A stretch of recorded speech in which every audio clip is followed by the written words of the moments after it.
teman-teman semua. Ini gue buat video untuk ngejelasin secara hopefully secara ringkas visi misi gue kenapa gue mencalonkan diri jadi ketua IA ya. Dan ini sesuatu yang gue ulang-ulang dari sejak pertama kali gue ketemu sama teman-teman yang sekarang jadi tim ses sampai kemarin ketemu sama komisariat, sama senior-senior, sama teman-teman. Gue share-nya gue ulang terus, poinnya hal yang sama. Hopefully dengan dengerin video ini, kemudian jadi kebayang apa yang jadi mission-nya gue dan teman-teman, dan dari situ kalau teman-teman mau reach out, mau ngobrol, mau diskusi, semoga jadi clear juga arahnya kemana, dan looking forward buat kampanye bareng-bareng nih di fase pemilu 2021 ini, IAITB. Oke ya, yang pertama, jadi ada 3 alasan sebenarnya kenapa gue memutuskan maju. Yang pertama adalah soal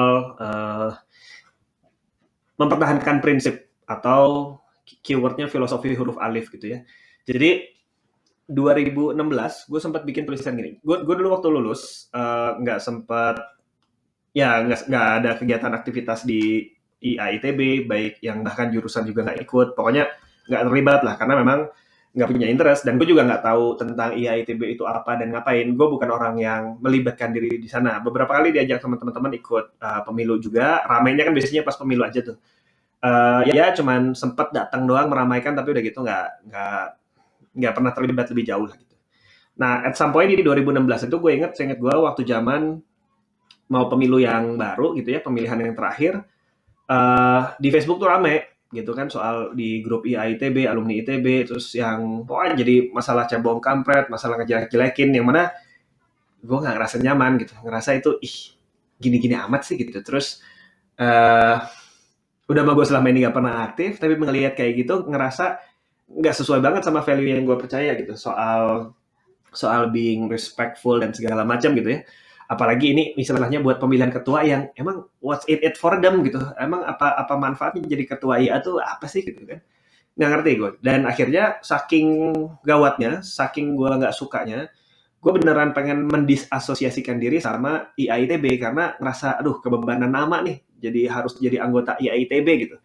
Akhirnya dalam proses itu gue juga pengen gue nggak pengen jadi anggota, gimana caranya gitu. Terus gue baca-baca jadi belajar tentang ADART-nya. Hal yang menarik satu gue pelajarin bahwa begitu lulus, kita itu suka nggak suka, sadar tidak sadar, diklaim sebagai anggota IAITB. Which buat gue sebagai yang dulu aktivis dan sempat jadi bikin rusuh juga kali ya di himpunan ataupun di kemahasiswaan terpusat, banyak protes soal itu. Eropa udah ngomongin GDPR, masalah privacy, consent gitu. Kita masa alumni ITB, Ikatan Alumni ITB yang alumninya pada jadi menteri, organisasi yang terpelajar, intelektual, masa ADART-nya gitu-gitu amat gitu kan, main klaim-klaim aja gitu. Jadi ini sesuatu yang menurut gue nggak oke gitu. Yang lebih gawatnya lagi, bahkan gue baca di situ, sebagai anggota tuh tidak ada poin tentang Anda bisa keluar atau keanggotaan itu berhenti kalau apa. Jadi artinya even kalau kita meninggal pun masih dianggap diklaim sebagai anggota IAITB. Makanya tiap tahun juga kan jadi selalu ada verifikasi lagi anggotanya siapa lagi, karena ya dari root-nya aja, dari ADRT-nya aja governance-nya udah nggak clear gitu. Nah, akhirnya waktu itu gue sempat mention, menurut gue untuk jadi anggota IAITB itu harusnya jelas mekanisme formalnya. Daftarkah, apakah ada surat penerimaan, whatever. Yang penting ada consent. Karena di situ melekat hak kewajiban untuk punya tanggung jawab, tapi kita aja kan nggak tahu nih bahwa saya jadi anggota tiba-tiba gitu ya. Saya sih nggak mau gitu punya hak kewajiban yang saya sendiri nggak aware, gue nggak consent gitu. Jadi menurut gue ini harus diubah gitu. Jadi komen-komenan lah tuh di status Facebook yang biasalah warung kopi kan kalau di Facebook mah gitu. Jadi bahas banyak diskusi segala macam gitu. Ini dari 2016 nih. Kemudian bahkan waktu itu sempat mau datang ke kongresnya karena memang pengen ngajuin poin khusus tentang ADART keanggotaan lah gitu. Cuman waktu itu nggak sempat datang akhirnya gitu. Tapi kegatalan itu ternyata masih ada muncul waktu bahkan tahun depannya. Di 2017 gue masih merasakan hal yang sama, sampai gue juga sempat mention pengurus yang lagi ongoing gitu ya. Saya pengen konsultasi mengenai syarat keanggotaan. Pada nanyain, masih mau mengundurkan diri nih gitu kan, segala macam. Gue beneran iya, maksudnya masih gatel, masih nggak nyaman gitu. Sampai akhirnya ada yang komen nih, kayaknya gara-gara si Ade juga nih. Makanya Sas, maju aja jadi ketua, bikin kongres, ubah aturan terus mundur. Wah, benar juga nih idenya gitu kan. Terus gue menarik. Ya udah nanti gue cobain gitu, kata gue gitu. Terus dari gue ada di pembicaraan yang lain, akhirnya gue bilang gitu bahwa yaudah nanti yang berikutnya mohon dukungannya ya, gue ambil gitu. Nah kalau pertanyaannya sesimpel kenapa kemarin Saska ngambil formnya mengajukan diri, sebenarnya sesimpel mencoba mengikuti prinsip filosofi huruf alif kan gitu katanya. Apa yang dipikirkan, diucapkan dan dilakukan tuh satu gerus. Jadi mencoba mempertahankan prinsip aja tentang menjadi konsisten gitu. Jadi poinnya itu yang utama. Itu hal pertama, faktor pertama yang menyebabkan gue ngambil formnya. Masalah itu kemudian apakah pas ngambil form udah punya strategi menang segala macam, belum punya sebenarnya. Jadi justru diajak ngobrol sama teman-teman Izul gitu, Dani, Ardit, Bohai segala macam, Aci gitu ya, untuk kemudian diskusi soal jadi kumaha lu teh maksudnya gimana. Nah, pas ngobrol itu di pertemuan pertama itu gue coba nyusun rangkaian logiknya. Sebenarnya ada hal lain yang juga jadi concern gue. Gue personally kan backgroundnya kuliah itu dulu begitu lulus kerja di dunia oil and gas sebagai freelancer gitu, ROV pilot, dan ngebikin company. Ada riset ini sama Labtech Indi. Tapi di Labtech Indi ini gue sebagai end-to-end product development consultant, gue sering bantuin ngasih training atau consulting untuk project-project IT gitu ya, termasuk transformasi digital gitu, transformasi 4.0 gitu kan. Gue banyak banget belajar tentang design thinking, lean startup, agile software development dari pertama kali kita beroperasi. Jadi since the very early kita sudah menggunakan, dan gue kalau jualan bilangnya gitu, Pak, saya sudah menggunakan dan menyalahgunakan. Maksudnya sudah menggunakan secara salah gitu. Artinya saya sudah dapat tuh luka memar atau apa luka perangnya gitu ya, baret-baretnya ketika nyobain tools-tools baru gitu. Dan hopefully ketika saya bantuin Bapak sebagai klien, saya bisa walk the talk, saya bisa apa namanya ngasih contoh gitu, maksudnya ngasih tacit knowledge yang saya bawa dengan waktu ngejain project Bapak gitu. Nah, eh, pengalaman itu juga sebenarnya nyambung sama pengalaman gue di kantor yang belajar menggunakan cara berorganisasi baru, namanya holacracy. Jadi sekarang tuh di kantor gue, struktur organisasinya itu nggak kayak tipikal struktur organisasi yang piramid gitu ya. Jadi gue pakai struktur holacracy ini, kebetulan pakai tools namanya Glassfrog. Strukturnya kayak gini, bentuknya bulat-bulat gitu. Tetap ada decision making, authority segala macam, tapi yang beda adalah di holacracy itu setiap role itu harus clear, jelas, accountability, purpose-nya ngapain gitu. Nah, kalau di sini misalnya dilihat nih, ini tuh organisasi besarnya yang general company circle, ada role-role yang bulat-bulat ini, dan ada role yang spesial yang disebut circle. Jadi kayak divisi sebenarnya gitu ya. Di dalam circle ini ada role-role lagi. Jadi kayak divisi juga memang kayak divisi di organisasi biasa sebenarnya. Cuman bedanya, salah satu yang beda praktikal di sini adalah kalau di organisasi as usual gitu, satu orang itu biasanya satu jabatan itu melekat ke satu orang, biasanya kan gitu. Tapi kalau di holacracy, Anda tuh bisa punya lebih dari satu role. Gitu. Kayak di gua misalnya di kantor, gua tugasnya sebagai core partner. Core partner itu semacam orang yang memastikan orang bergabung di Labtech ini itu purpose fit, organization fit, culture fit misalnya gitu. Accountability-nya ngapain aja? Menginterview partner atau calon partner gitu ya, memberikan voting waktu menunjuk dia boleh atau nggak bergabung gitu, termasuk komit ke meeting-meeting tentang partnership kalau ada pengajuan gitu. Ada lagi yang lain, gue sebagai konsultan misalnya, customer acquisition, nah nanti ada purpose yang berbeda, accountability yang beda gitu. Nah si struktur ini, organisasi ini, purpose-nya, accountability-nya, role-nya, itu sesuatu yang bisa ditambah dan dikurangi secara reguler. Jadi kalau di holacracy itu structure itu evolving. Kita ngerasa ada tension, kayaknya ada perlu role baru deh. Nah, itu bisa kita munculin gitu. Atau role ini kayaknya udah nggak relevan. Nah, itu bisa kita ilangin. Atau ada dua role nih, kayaknya agak mirip, tapi harus diperjelas tanggung jawab yang accountability tentang misalnya ngirim invoice. Harusnya itu masuknya ke yang A atau yang B. Nah, itu bisa dibikin secara eksplisit supaya clear. Nggak ada lagi yang bingung ini kerjaan siapa dan seterusnya. Nah, karena selain satu orang bisa punya multiple role, satu role pun bisa diisi oleh beberapa orang. Misalnya, salah satu role gue adalah quality assurance, quality control di project-project yang kita kerjain. Nah, ini tuh ada 3 orang yang ngisi gitu. Jadi ketika ada kebutuhan buat menjalani tugas QA/QC, bisa di-assign either ke gue atau ke Didit atau ke Mas Pur gitu. Dan masing-masing ya sama aja, sama-sama bisa di-assign gitu. Nah, ini yang agak beda sama the way organisasi biasa works. Nah, pengalaman pakai ini sebenarnya ini udah iterasi ketiga. Iterasi pertama tahun 2017 pakai masih berantakan lah ya, masih sok-sok holokrasian lah gitu. Dan itu doesn't work, kita nggak mendapat benefit yang katanya holacracy itu membuat organisasinya jadi responsif, jadi self management. Dulu enggak gitu. 2018 gue pakai juga. Unfortunately karena leadership gue juga kacrut gitu ya, dan satu dan lain hal yang lain, holacracy yang tidak dijalankan dengan benar ini menjadi salah satu faktor kenapa company gue akhirnya istilahnya rugi gitu ya, sampai kita punya utang gaji di atas 1 M gitu. Tapi itu jadi learning curve yang luar biasa, yang kemudian waktu kita alhamdulillah bisa bouncing back di 2019, kita timnya kecil, pakai holacracy dan alhamdulillah bisa bounce back gitu. Nah sejak pakai itu sampai sekarang kita masih pakai holacracy, dan gue sekarang nggak kebayang kalau berorganisasi pakai struktur lain selain holacracy, karena ibaratnya kayak udah biasa nonton video 4K terus balik lagi harus pakai DVD kan gitu ya, jadi kayak aduh kok asa nggak enak gitu. Nah makanya gue mau ngebawa ini, salah satu yang mau gue bawa di misi gue adalah tentang bagaimana mengholacracykan IAITB strukturnya gitu.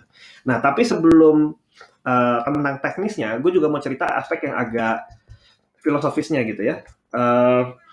Jadi gue baca buku yang ini kemudian sebenarnya jadi high level konsep tentang si holacracy itu dijelaskan di buku ini. Ada buku judulnya Reinventing Organizations, tentang bagaimana next stage organizations itu akan kayak apa sih sebenarnya gitu ya. Buku ini bilang begini, organisasi manusia itu evolving dari yang paling dulu prehistorik lah ya, ketika manusia masih hidup dalam keluarga, kelompok-kelompok keluarga, mereka berkumpul untuk jadi suku, misalnya tribe gitu. Mereka mengeksplor gimana sih caranya untuk bisa mengorganize dirinya. Nah, waktu itu cara yang paling mudah adalah ya udah kita pilih siapa yang jadi leader kita, kepala suku kita. Dan itu adalah konsep yang mungkin di sosiologi disebutnya big man gitu ya. Siapa yang bawa resource paling banyak, bawa paling kuat gitu, kayak alpha male lah kalau di wolf pack kawanan serigala gitu. Selama dia masih kuat, dia jadi pemimpin. Begitu dia lengah, ada yang lebih kuat, itu akan diganti gitu. Nah, yang kayak gini ya mafia, ini kayak gini modelnya. Di dunia nyata sekarang masih kayak gini. Dan walaupun simplistik struktur organisasinya, tapi ada breakthrough yang terjadi di organisasi merah ini, yaitu mulai adanya top down authority, dari yang tadinya semua sama, tapi jadinya ada leadernya nih yang make the call, yang make decisions gitu. Lalu juga mulai ada pembagian kerja, karena si ketuanya, kepala sukunya mulai ngasih tahu, oh kamu harus gini, kamu harus gini, kamu harus gini gitu. Jadi ini organisasi yang red, warna analoginya warnanya red. Model organisasi berikutnya itu warnanya amber, yang sebenarnya ini di-enable karena manusia sudah punya agrikultur gitu ya, udah bisa masuk ke bercocok tanam gitu. Dan ketika orang makin banyak, terus kemudian mereka bercocok tanam ini ngikutin siklus alam gitu ya, hujan, kemarau, segala macam, maka breakthrough di organisasi ini adalah mulai ada proses yang replicable, yang ada standarnya, diulang-ulang, timingnya, waktunya, prosedurnya gitu. Dan kemudian juga adanya struktur yang stabil. Jadi karena orangnya makin banyak banget, susah untuk organize banyak orang. Therefore dibuatlah kasta gitu, atau pangkat, golongan gitu ya. Dan ini memungkinkan untuk orang sebanyak itu bisa diorganize secara tanda kutip stabil gitu. Sampai sekarang masih banyak organisasi yang pakai ini, kayak tentara, organisasi keagamaan, pemerintahan gitu ya, masih pakai ini, dan mindsetnya adalah soal menjadi stabil. Yang mana ini berbeda banget dengan organisasi berikutnya yang warna orange. Organisasi orange ini bisa di-enable, bisa muncul karena terjadi industrial dan scientific revolution. Ketika akhirnya untuk membuat value, menciptakan inovasi itu jadi lebih mudah gitu. Makanya memang cara pandang orang-orang terhadap di organisasi orange ini adalah melihat sebagai mesin, bahwa ada komponen-komponennya, dan ini bisa di-improve, bisa dibikin efektif, efisien. Therefore, goal mereka adalah breakthrough-nya itu adalah soal inovasi. Karena untuk survive, organisasi orange itu bukan lagi sekedar ngikutin siklus alam, tapi mereka harus innovate, harus compete, bahkan mereka harus grow gitu ya, outgrow themselves gitu. Harus ngalahin kompetitor, inovasi gitu. Nah, karena goalnya adalah inovasi, make things better, faster, cheaper gitu, maka di situ biasanya muncul, kemudian jadi muncul manajemen by objective, ada KPI, ada target gitu. Dan ini jadi sesuatu yang mengenable berikutnya adalah meritokrasi. Meritokrasi artinya Anda mau anak orang kaya, anak pejabat, tukang rumput, atau salesman, selama Anda perform buat company dan bisa memberikan kontribusi, Anda akan naik gitu. Anda akan di-value sama organisasi ini.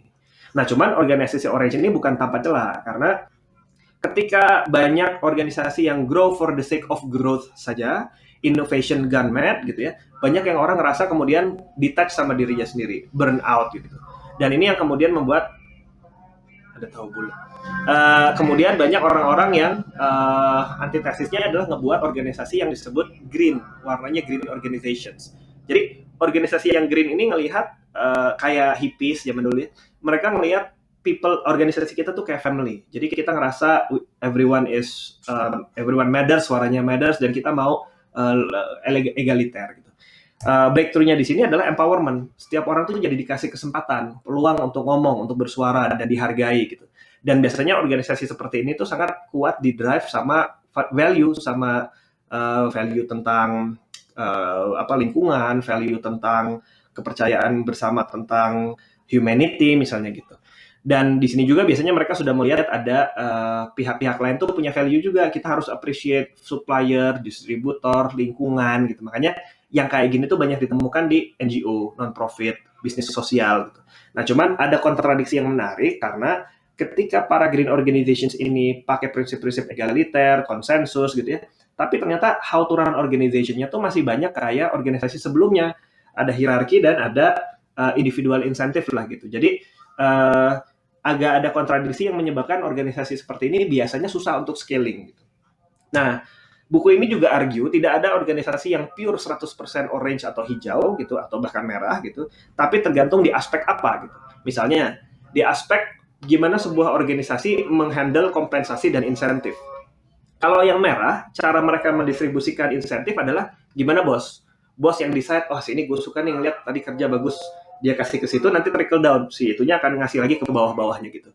Kalau yang Ember ini biasanya kayak mungkin kayak militer atau PNS gitu ya, sesuai pangkat golongan. Oh, kamu pangkatnya sama kayak si ini, berarti gajinya sama gitu. Sedangkan kalau yang orange, Anda mau perform kalau emang melebihi target manajemen by objektifnya, Anda dapat bonus lebih individually gitu. Kalau di green biasanya kita dapatnya bareng-bareng. Siapa yang dapat kita organisasi kita berhasil, kita semua dapat bonus gitu. Nah, ini yang warnanya green. Kemudian buku ini juga argue bahwa the next step of organizations itu kayaknya warnanya teal kata dia. Warnanya teal dan cara pandangnya itu evolutionary. Long story short, gue skip dulu aja. Yang dimaksud dengan teal dan evolutionary ini adalah bahwa analoginya kita melihat organisasi teal itu kayak living system, living organism gitu. Jadi ada nggak semua orang bisa dan harus cocok, harus bisa jadi gear gitu ya, yang orange gitu kan. Nggak semuanya harus kayak gitu, karena Anda bisa aja punya capacity potensi jadi pohon, ya udah jadi pohon tapi contribute di sini. Anda kelinci, ya nggak apa-apa, dengan kapasitas Anda contribute apa yang Anda bisa, dan organik gitu, berevolusi. Makanya breakthrough-nya di sini satu soal self-management. Tanggung jawab itu didistribusi, didesentralisasi gitu. Jadi decision making itu nggak harus nyampe ke pusat. Anda yang paling tahu tentang customer service, paling tahu tentang minat customer, nggak usah nanya dulu ke atas gitu. Kalau emang itu masuk dalam wewenang Anda, make decisions di situ aja gitu. Nggak perlu naik birokrasi ke atas lagi gitu.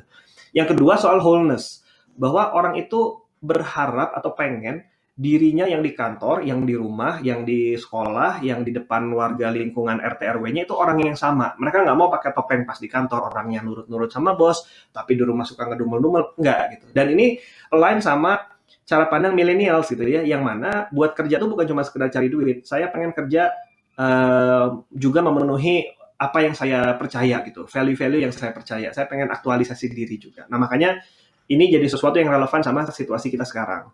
Dan terakhir, dengan adanya self-management dan wholeness ini, biasanya organisasinya jadi bisa berevolusi secara organik, purpose-nya gitu ya. Sedangkan kalau organisasi yang tipikal itu, punya kepengurusan 5 tahun, habis 5 tahun ganti pemimpin, ganti arahan gitu, kayak pemerintahan juga gitu.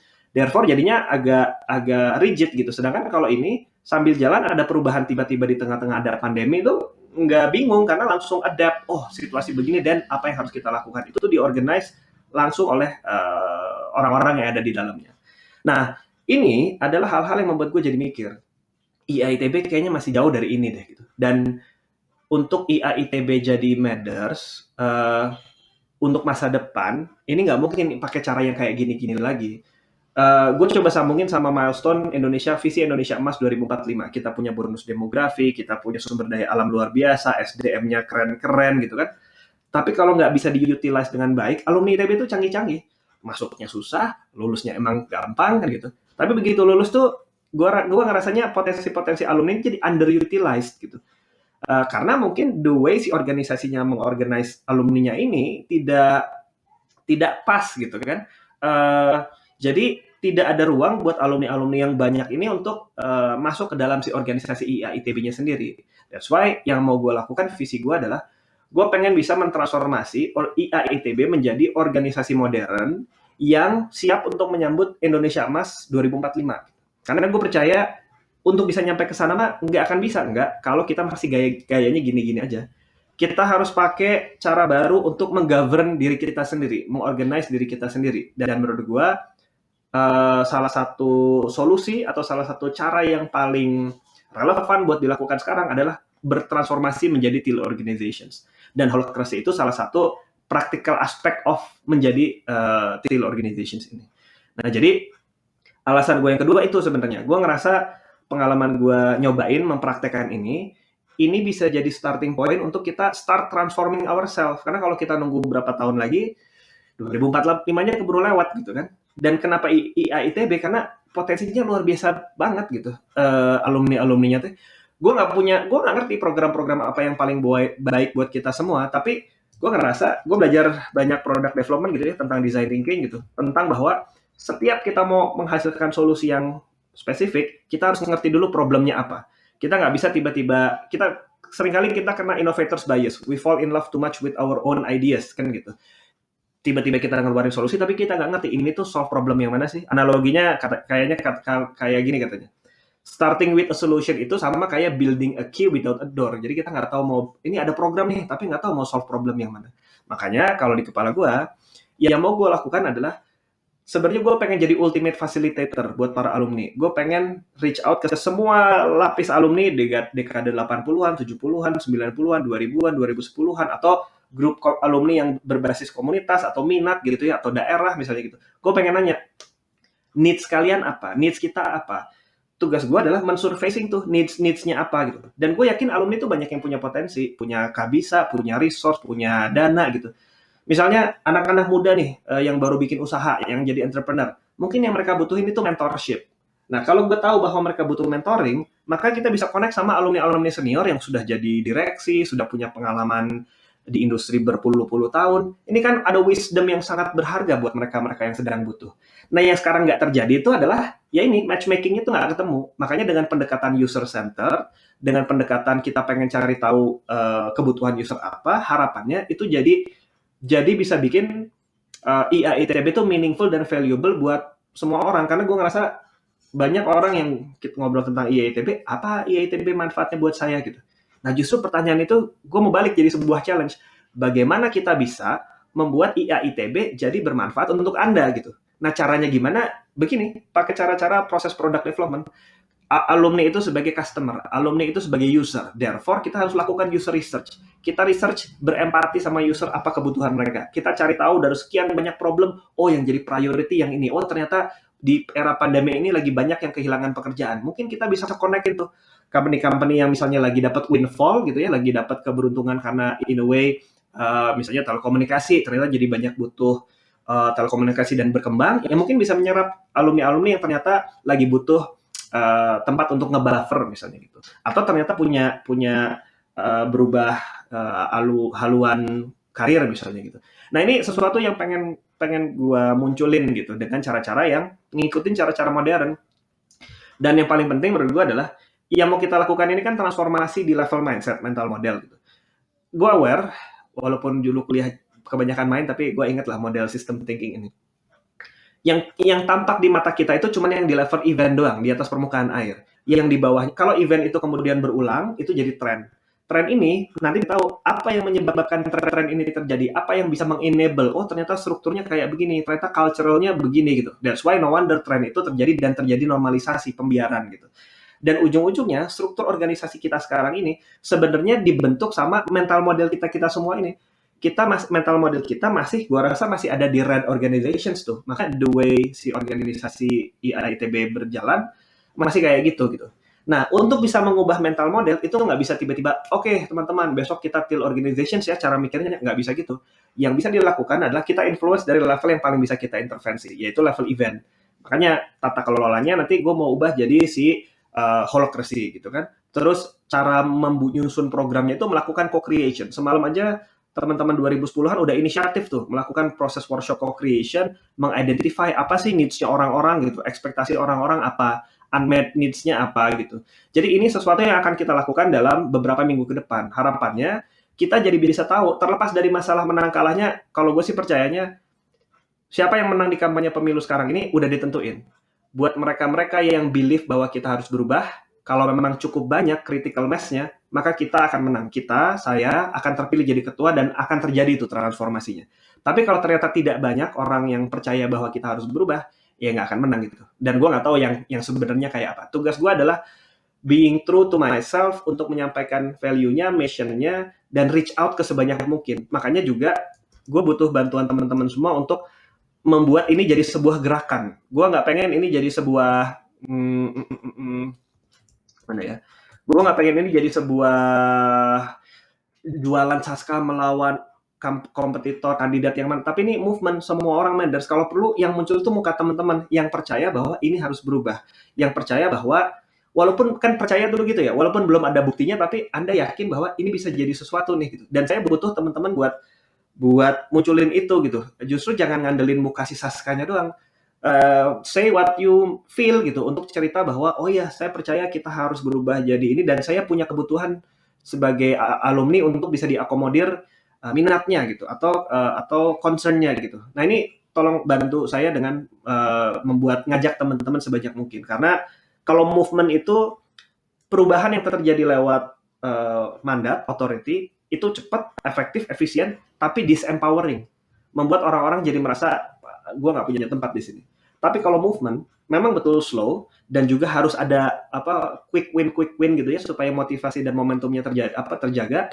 Tapi dia akan lebih empowering dan lebih sustainable. Nah ini yang saya mau lakukan.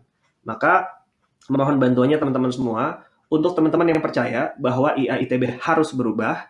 Please do bantu saya dan teman-teman yang sekarang sudah bergabung di tim ses dan pendukung untuk make sure kita bisa menang karena menang pemilunya ini baru poin pertama gitu, baru tahap pertama untuk mentransformasi gitu. Setelah menang baru nanti kita bisa melakukan perubahan dari dalam. Dan tentang Holkersinya sendiri, saya juga berniat di kepengurusan kita di fase kampanye ini kita harus nunjukin bukti bahwa kita sudah mentransform diri kita sendiri. Jadi saya juga mengajak teman-teman yang tergabung di Slack channelnya tim ses kita, pendukung Saska IAITB 2021, please do melibatkan diri, ngambil role, atau bahkan bilang, oh kayaknya perlu ada role ini deh. Jadi your voice really matters, please do bantu wujudkan ini jadi kenyataan.